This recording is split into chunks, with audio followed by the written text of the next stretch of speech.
এটি ভারতীয় তামিল ভাষার সিনেমা আই।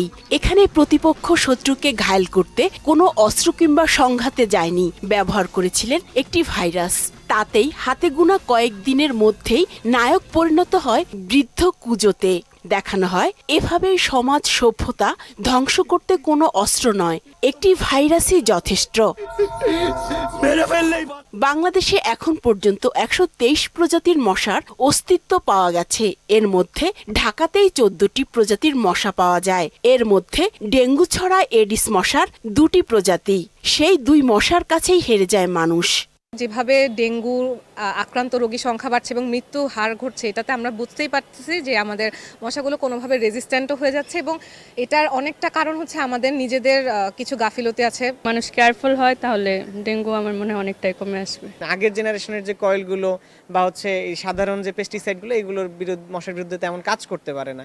গেল বছর শুধুমাত্র সরকারি হিসেবে ডেঙ্গু আক্রান্ত হয়ে মৃত্যু হয়েছে ১৭০৫ জনের। চলতি বছর মৌসুম শুরুর আগেই হাসপাতালের সাদা বিছানায় যন্ত্রণায় কাতর হাজারো মানুষ।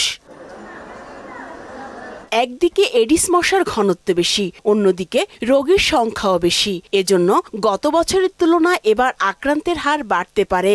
ক্লাইমেট চেঞ্জের কারণে, ক্লাইমেটিক ইনফ্লুয়েন্সের কারণে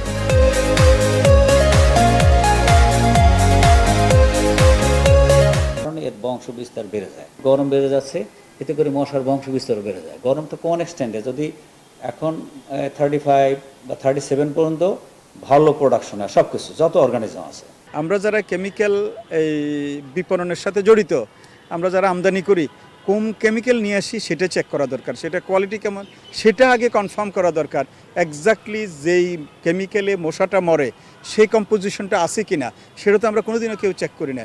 ২০০০ সালে শুরু হওয়া ডেঙ্গু নিয়ন্ত্রণে আর কত বছর অপেক্ষা করতে হবে, এমন প্রশ্ন স্বজনহারা আর শঙ্কায় থাকা মানুষের। উষা ফেরদৌস, মোহনা সংবাদ, ঢাকা।